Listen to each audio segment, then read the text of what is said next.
आज और कल में आप सभी का स्वागत है। मैं हूं स्वाति रायना। इस शो में हम आपको बताएंगे बाजार में आज का पूरा एक्शन, साथ ही कल के लिए क्या रखनी है अब आपको स्ट्रैटेजी। हमारे साथ शो में शामिल होंगे जी बिजनेस के मैनेजिंग एडिटर अनिल सिंह भी, साथ ही आज हमारे साथ एक खास मेहमान आनंद राठी सिक्योरिटीज के सिद्धार्थ सेडानी। सिद्धार्थ जी, स्वागत करते हैं आपका शो में। और पूरी रिसर्च टीम का भी परिचय करा दें। कुशल से हम समझेंगे आज एविएशन शेयरों में आज तेजी के कारण, वरुण बताएंगे क्यों बढ़ सकते हैं पेट्रोल डीजल के दाम। देवांशी से हम जानेंगे इंडसइंड बैंक को क्या मिली है बड़ी राहत।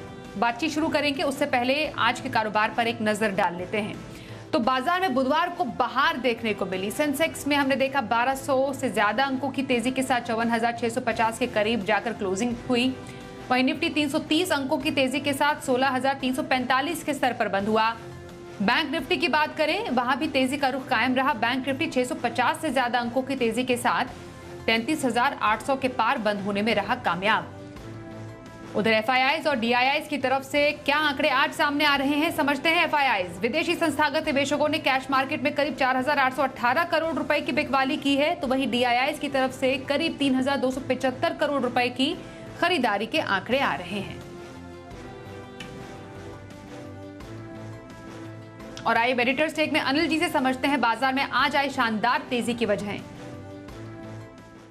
लगातार दूसरे दिन भारतीय बाजारों में अच्छी तेजी का माहौल देखने को मिला और आज के सेशन में तेजी की एक से कहीं ज्यादा वजह थी। सबसे बड़ी वजह आती दिखी यूक्रेन से, जब यूक्रेन के राष्ट्रपति ने यह संकेत दिए कि वो नेटो की सदस्यता लेने में अब कोई खास रुचि नहीं रखते हैं। कोई उनका पर्पस इससे साफ होता नजर नहीं आता। इसे बाजारों ने और रूस के राष्ट्रपति ने बड़ा पॉजिटिव लिया। ऐसा समझा जा रहा है कि इसी बात को लेकर बड़ी लड़ाई थी और अगर यूक्रेन नेटो में शामिल नहीं होता है तो रूस की आधी समस्याएं खत्म, और इसके दम पर हमारे बाजार और दुनिया भर के बाजार मजबूती दिखाने के मूड में आते दिखे। मजबूत शुरुआत की भारतीय बाजारों ने और 16,000 के लेवल को होल्ड करने की कोशिश निफ्टी की होती दिखी और दिन के दौरान धीमे धीमे मजबूती बनती दिखी। तो एक वजह तो ये थी। दूसरी वजह यह थी कि किसी भी तरह की कोई लड़ाई झगड़े बढ़ने की, खराब स्टेटमेंट की खबरें आती नहीं दिखी आज रूस और यूक्रेन की तरफ से। तीसरी बड़ी वजह यह थी कि दुनिया भर के बाजारों में रिकवरी आई और स्पेशली दिन के बाद मिड सेशन में यूरोप के बाजार बड़े मजबूती से उछलते दिखे। जापान और माफ़ कीजिएगा फ्रांस और साथ ही जर्मनी के बाजार 4% तक मजबूत हो गए, तो उसका असर भी देखने को मिला। ओवरसोल्ड मार्केट थे और इस ओवरसोल्ड मार्केट में कल भी आपको शॉर्ट कवरिंग आती दिखी, आज फिर से शॉर्ट कवरिंग आने के आसार दिखे। तो इन सब के चलते भारतीय बाजारों ने दमदार उछाल दिखाई और आखिरी घंटे में और मजबूती बनाते हुए दिखे। 300 पॉइंट से ज़्यादा की तेजी निफ्टी में और 600 पॉइंट से ज़्यादा की मजबूती बैंक निफ्टी में होती हुई दिखी। तो आज कुछ अहम लेवल के ऊपर बंद होने में निफ्टी कामयाब रहा, जो कि 16,250 का था, और बैंक निफ्टी हालांकि उतना मजबूत नहीं हुआ लेकिन फिर भी एक अच्छी रिकवरी दिखी। बढ़िया बात यह थी कि खरीदारी चौतरफा थी। सुबह से ही मिड कैप और स्मॉल कैप शेयरों ने अच्छी तेजी के संकेत दे दिए। तो कह सकते हैं लंबे समय बाद, कई दिनों बाद बाजार में एक डंग डांग की साइजेबल रिकवरी आई, जिससे बाजार का थोड़ा सा टूटा हुआ हौसला आज फिर से बंधा है, थोड़ी सी उम्मीद जगी है। तो पहली रिकवरी का संकेत आज मिला है लंबे समय बाद। तो लगातार दूसरे दिन बाजार में तेजी और ये जो रिकवरी का बुधवार हमने देखा है उसमें कहां पर मौके बन रहे हैं। सिद्धार्थ सेडानी का रुख कर लेते। सिद्धार्थ, अब क्योंकि लगातार दूसरा दिन रिकवरी का बाजार में हमें दिख रहा है, कहां पर खरीदारी के मौके बन रहे हैं, अभी स्ट्रैटेजी आप क्या सजेस्ट करेंगे? मोस्ट इंपॉर्टेंटली कल के लिए इंट्राडे पिक और हफ्ते भर का नजरिया, अगर पोजिशनल व्यू किसी को रखनी हो तो कहां पर? Good evening Swati. देखिए, बाजार जैसे कहा गया कि आज दूसरे दिन बहुत तेजी रही और कल का दिन भी बहुत अहम रहेगा बाजारों के लिए, स्पेशली इंडियन मार्केट्स के लिए, क्योंकि कल 5 स्टेट के इलेक्शन के रिजल्ट्स, इसके भी प्रभाव पड़ेंगे और मुझे लगता है कि रुख तेजी की तरफ रहना चाहिए। सो स्ट्रैटेजी आपकी शॉर्ट टर्म के लिए अभी थोड़ी लॉन्ग होनी चाहिए, बट अगर लॉन्ग टर्म अगर आप सोच रहे हैं तो डेफिनेटली ये बाजार बहुत कंड्यूसिव और बहुत अट्रैक्टिव लग रहे हैं। अब रही बात स्ट्रैटेजी की, कल के स्ट्रैटेजी की अगर मैं बात करूं तो मुझे बैंकिंग स्पेस में तकनीकी रूप पे इंडसइंड बैंक बहुत बेहतरीन लग रहा है। अभी कुछ दाम 876 है, टारगेट आपको रखना है 890 का और स्टॉप लॉस रखना है 860 का, 860 का। तो ये हो गया कल के लिए। अगर पोजिशनल ट्रेड आपको लेना है, मैं मानता हूं कि एक महीने के पर्सपेक्टिव से अगर आप पोजिशनल ट्रेड ले, पिक ऑफ द मंथ के हिसाब से भी आप देख सकते हैं, वो होगा पीरामल एंटरप्राइजेस, पीईएल, जिसका दाम चल रहा है 2015 का। टारगेट आपको रखना है 2300 रुपए का, 2300 का, और स्टॉप लॉस रखना है आपको 1850 का। पीरामल एंटरप्राइजेस स्ट्रॉन्ग पेरेंटेज, काफी अच्छा फ्रेंचाइज, तो पीरामल एंटरप्राइजेस पे पोजिशनल रूप पे खरीदारी की राय। सिद्धार्थ सडानी की राय इंट्राडे पिक के तौर पर इंडसइंड बैंक उन्होंने रेकमेंड किया है और पोजिशनल व्यू पीरामल एंटरप्राइजेज में रखने का सुझाव सिद्धार्थ का। बातचीत आज के एक्सपर्ट से जारी रखेंगे, लेकिन कुछ खबरों का रुख कर लेते हैं। एविएशन शेयरों में आज हमें दिखी जोरदार तेजी। दरअसल सरकार ने अंतर्राष्ट्रीय उड़ानों को मंजूरी दे दी है फिर से। हमारे सहयोगी कुशल हमारे साथ है। कुशल, एक बार फिर से अंतर्राष्ट्रीय उड़ानें हमें जाती हुई नजर आएंगी। कहां पर सबसे ज्यादा इम्पैक्ट हमें देखने को मिल सकता है? जी, तो एविएशन और साथ ही हॉस्पिटैलिटी सेक्टर के लिए काफ़ी अच्छी खबर आती हुई दिख रही है, जिसमें सरकार ने 27 मार्च से जो अंतर्राष्ट्रीय कमर्शियल फ्लाइट्स है उसको शुरू करने का फैसला ले लिया है। तो जाहिर सी बात है कि जितनी भी अंतर्राष्ट्रीय उड़ानें हैं अब एयर बबल के अरेंजमेंट के अंतर्गत नहीं, बल्कि यहाँ पर कोई भी यात्री जो है इंटरनेशनल कोई भी लोकेशंस पे अगर जाना चाहता है, जहाँ पर परमिशन अब हमें मिल चुकी है कोविड-19 के बाद, वो कहीं ना कहीं काफ़ी पॉजिटिव रह सकता है। इसके पहले भी 25 दिसंबर 2021 को ये अटेम्प्ट लिया गया था इसको शुरू करने का, पर ओमिक्रॉन के चलते यहाँ पर ये फैसला जो है टाल दिया गया था। पर 14 फरवरी 2022 को यहाँ पर अंतर्राष्ट्रीय यात्रियों के लिए जो मैंडेटरी क्वारंटाइन का नियम था उसको भी सरकार ने ख़त्म कर दिया है। और अब तो जिस तरह से ये न्यूज़ डेवलप हो रही है, डेफिनेटली आगे चलकर एयर ट्रैफिक, खासकर इंटरनेशनल एयर ट्रैफिक भारत से और भारत में आने वाले यात्रियों का बढ़ता हुआ दिखेगा। तो इससे फ़ायदा इन सभी कंपनियां जो भी एविएशन स्पेस में काम कर रही हैं, जिसमें अंतर्राष्ट्रीय एविएशन स्पेस में अगर आप मार्केट शेयर देखें तो एयर इंडिया का करीबन 54%, इंडिगो का 28% और स्पाइस जेट का लगभग 12.5% हिस्सा है। तो जाहिर सी बात है कि इन सभी कंपनियों को बड़ा फ़ायदा आगे चलकर होता हुआ दिखेगा। और दूसरी बात, हॉस्पिटैलिटी सेक्टर, आप देखिए यहाँ पर भी आपको फोकस रखना चाहिए, क्योंकि भारत में कुल होटल ग्राहकों में करीबन 50% विदेशी जो है वो ऑक्यूपेंसी रखते हैं। तो जाहिर सी बात है कि यहाँ पर लेजर और कॉर्पोरेट ट्रैवल में जिस तरह का एक्सपेंस बढ़ता हुआ दिखेगा, तो जो कंज्यूमर डिमांड है वहाँ पर भी आपको एक अच्छा स्प्लर्ज आता हुआ दिखेगा। और उसी वजह से जितनी भी ट्रैवल एजेंसीज़ हैं और जो थॉमस कुक, इजी ट्रिप या BLS इंटरनेशनल जैसी कंपनियाँ हैं, उसको आपको अब अपने रेडार पर रखना चाहिए। सिद्धार्थ, एविएशन स्पेस में और साथ ही साथ अगर हम हॉस्पिटैलिटी सेक्टर में देखें, खरीदारी के मौके कहीं बन रहे हैं?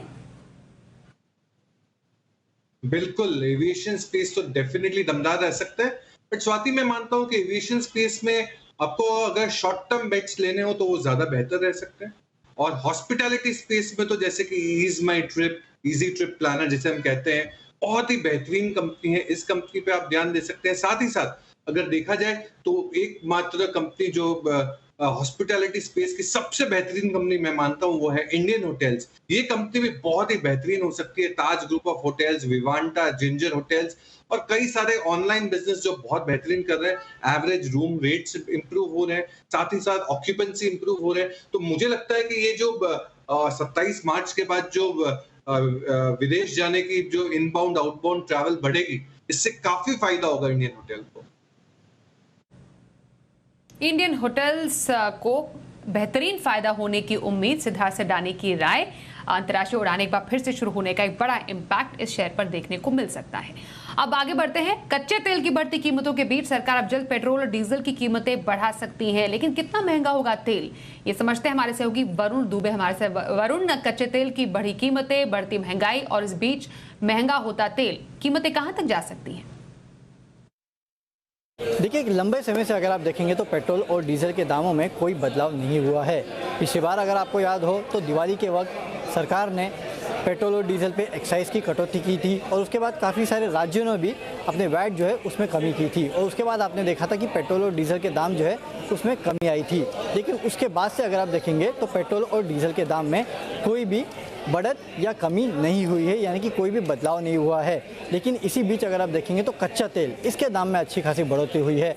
तब करीब $70-80 के आसपास ट्रेड करता था और हाइज अगर आप देखेंगे तो करीब $140 के आसपास है, यानी करीब 70-80% के आसपास की बढ़ोतरी जो है वो कच्चे तेल के दाम में देखने मिली है। सिर्फ यही नहीं, हम तो कच्चा तेल इंपोर्ट भी करते हैं, तो रुपए में जो इम्पैक्ट होता है उसका भी असर कहीं ना कहीं पेट्रोल डीजल की कीमतों पे होता है। और इस बीच अगर आप देखेंगे तो रुपया जो है उसमें भी 3 से 4% के आसपास की गिरावट आ चुकी है और इसके लिए माना जा रहा है कि यहाँ से पेट्रोल और डीजल के दाम बढ़ना तय हैं। अगर आप कैलकुलेशन करेंगे तो आपको समझ में आएगा कि इस पूरे प्राइस जो कच्चे तेल के दाम बढ़े हैं उसको अगर इन कंपनियों को पास ऑन करना है, ऑयल मार्केटिंग कंपनीज को, तो कम से कम 12 से 15 रुपये प्रति लीटर के आसपास पेट्रोल के दाम बढ़ाने होंगे और डीजल के जो दाम है उसमें करीब 7 से 9 रुपये के आसपास की बढ़ोतरी करनी होगी। इनफैक्ट अगर इनको ब्रेक इवन करना है पेट्रोल में तो करीब 12 रुपये के आसपास दाम बढ़ाने पड़ेंगे और अगर अपने मार्जिन भी इंटैक्ट रखने हैं तो कम से कम 15 रुपये प्रति लीटर के आसपास दाम जो है वो ऑयल मार्केटिंग कंपनियों को बढ़ाने पड़ेंगे। नो डाउट पेट्रोल और डीजल के दाम में एक्साइज जो है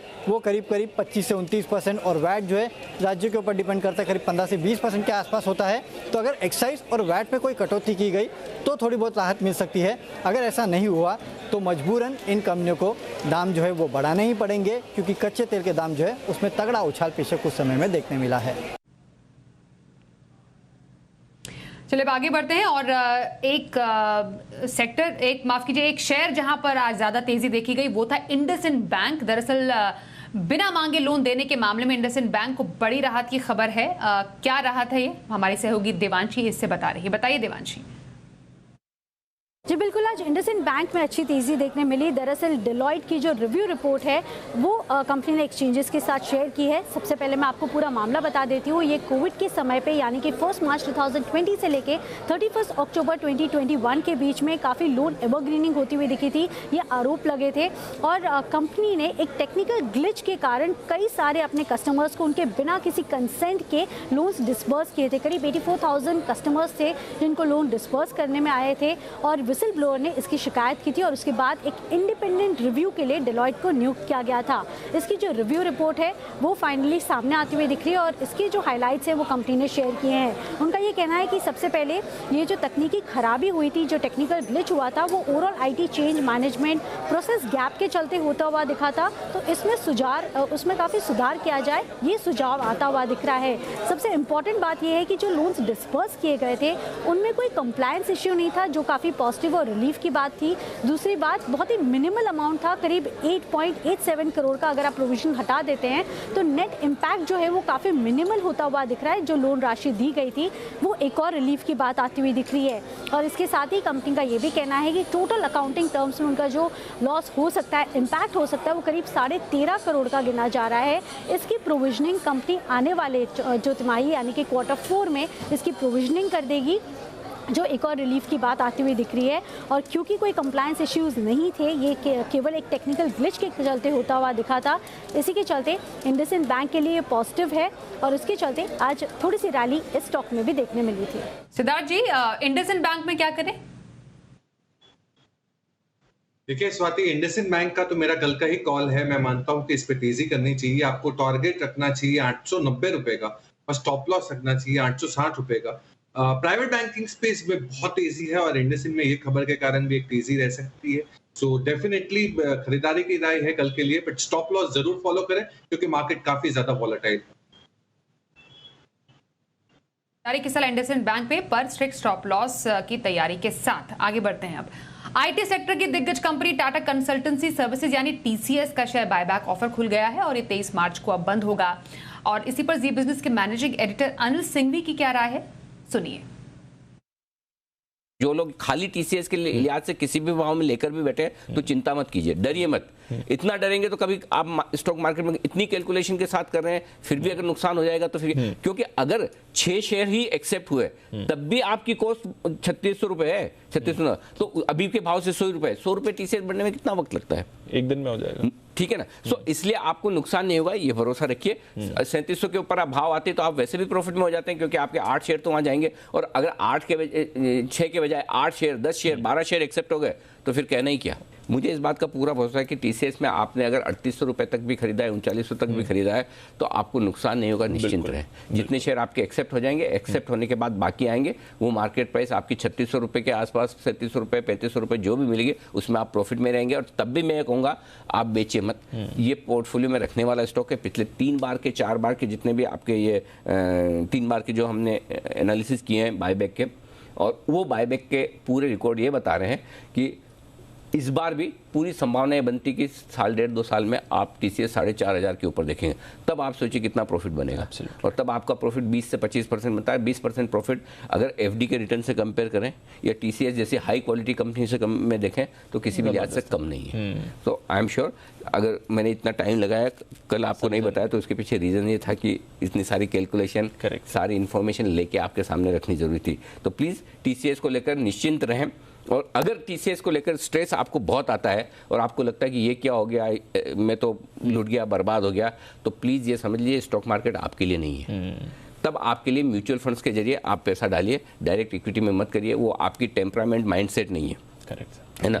मैं टेनिस बॉल से खेलता हूँ तो टेनिस से ही खेल सकता हूँ, सीजन बॉल से नहीं खेल सकता, है ना। सीजन बॉल से खेलने की कोशिश करूँगा तो, लेकिन इसका मतलब नहीं क्रिकेट खेलना छोड़ूंगा, राइट। तो आप क्रिकेट खेलना मत छोड़िए, इन्वेस्ट करना मत छोड़िए, लेकिन फिर म्यूचुअल फंड से चले जाइए। इस तरह के इन्वेस्टमेंट्स जब आप करते तो आपको, और ये तो किसी को नहीं पता ना कि रशिया और यूक्रेन इस तरह से लड़ लेंगे तो 300-400 रुपये टीसीएस नीचे हो जाएगा। अगर आपने रिकॉर्ड डेट के दिन खरीदा तो आज भी आप प्रॉफिट में आ रहे हैं। Exactly correct. और रिकॉर्ड डेट के दिन नहीं खरीदा होता, जिस दिन हम अनाउंसमेंट आई थी डेट की, उस दिन खरीदा है, तब भी कोई ऐसी दिक्कत वाली बात नहीं है। एक्सेप्टेंस रेशियो अगर आपका जो एंटाइटलमेंट रेशियो उससे थोड़ा भी ज्यादा आया तो आपका पैसा बन जाएगा। तो बिल्कुल भरोसा रख के निश्चिंत रहें। कल के बाजार पर क्या रखें आप खास स्ट्रैटेजी और बाजार के लिए अहम संकेत, समझते हैं अनिल जी से। देखिए, जहां तक कल के बाजारों का सवाल है, देखते हैं क्या कुछ होता है। आज रात अमेरिका में हमारे बाजारों के बंद होने के वक्त 450-500 पॉइंट ऊपर थे डाउ फ्यूचर्स, और नैस्डैक फ्यूचर्स भी लगभग 2% मजबूती के साथ ट्रेड कर रहे थे। तो अमेरिका का सेशन और कल सुबह के डाउ फ्यूचर्स पर तो नजर रहेगी, लेकिन नजर रहेगी एक और बात पर कि रूस और यूक्रेन के बीच के तनाव में आगे किस तरह के डेवलपमेंट पॉजिटिव या नेगेटिव होते हैं। एक और नजर रहेगी कमोडिटीज पर, कच्चा तेल, सोना, चांदी सब धीमे धीमे थोड़ा नीचे आने के संकेत दे रहे हैं। यानी कि कमोडिटी बाजार में अगर थोड़ी कमजोरी बनती तो वो इक्विटी मार्केट के लिए अच्छी होगी। ये एक और संकेत है।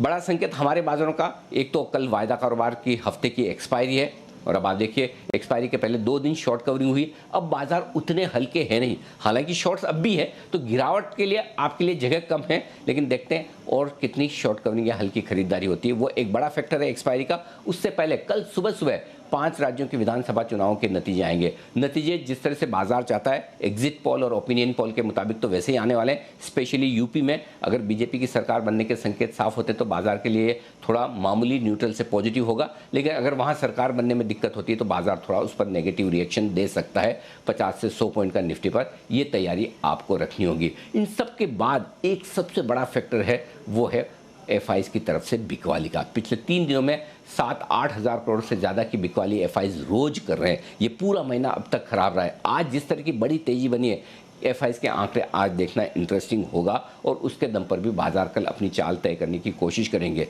जहां तक लेवल्स का सवाल है, 16,150 कल के लिए सपोर्ट का काम करेगा, और ऊपरी स्तरों पर 16,500 को पार करने के बाद निफ्टी के लिए 16,800-850 फाइनल टारगेट इस रिकवरी का बनकर निकल कर आता है।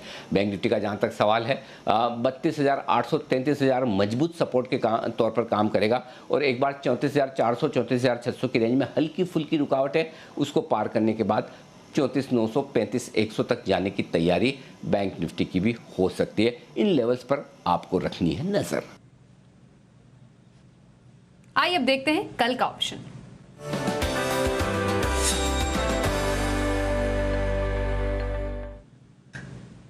मोतीलाल ओसवाल के चंदन तापड़िया हमारे साथ हैं। चंदन जी, बहुत स्वागत है आपका शो में। कल के लिए ऑप्शन स्ट्रैटेजी कहां रखने की सलाह देंगे?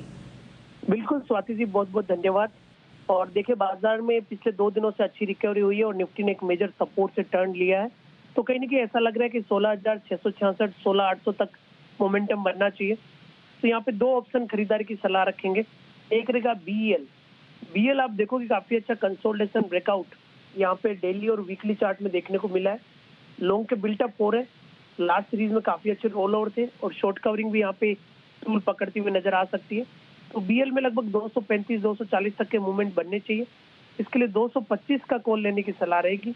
लगभग 7 रुपए के आसपास ये कॉल चल रहा है। 4 रुपए का स्टॉप लॉस लगाइए और हमारा मानना है कि 12 से 13 रुपए तक के टारगेट ये 225 के बीएल की कॉल में बनने चाहिए।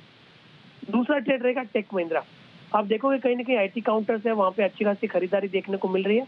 चाहे इन्फोसिस हो, एलटीटीएस हो, विप्रो, माइंडट्री या टाटा एलेक्सी, सब में अच्छा खासा मोमेंटम है। और हम यहाँ पे टेक महिंद्रा पे सजेशन दे रहे हैं। पिछले काफी दिनों का कंसोलिडेशन, ब्रेकआउट और bottom out approach tech Mahindra में देखने को मिल रहा है। यहाँ पे लगभग 1560-1600 तक के अपमूव बनने चाहिए। तो 1520 की टेक महिंद्रा की कॉल लेने की सलाह रहेगी। 40 रुपए के आसपास ये कॉल बंद हुई है।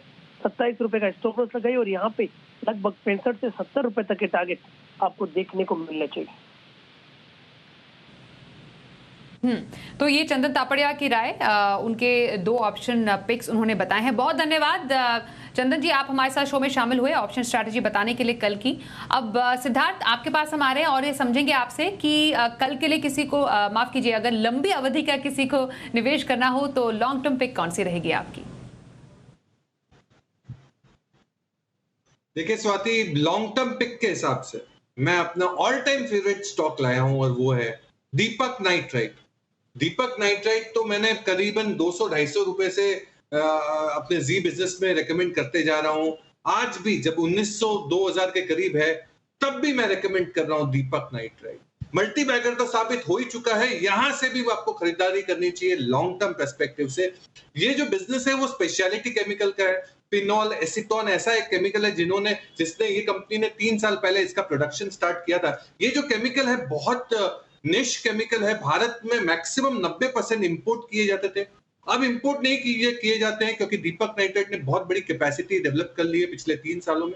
ये फिनॉल और एसीटोन जिसे हम फिनोलिक्स कहते हैं, इसका एक्सपेंशन भी और होने वाला है। नतीजे ठीक ठाक आ रहे हैं। मार्जिन थोड़ा पिछले क्वार्टर आगे पीछे था, बट मैं मानता हूं ये मैनेज हो जाएगा। और इंपोर्ट सब्स्टिट्यूट के हिसाब से ये जो केमिकल है बहुत बेहतरीन कर सकता है। High quality company, mid cap company Deepak nitrite, जिसके ऊपर खरीदारी आपको करनी चाहिए लंबी अवधि के लिए। टारगेट आपको रखना चाहिए 2758, 2758 का टारगेट रखना चाहिए। दीपक नाइट्राइट बहुत ही बेहतरीन company in the speciality chemical.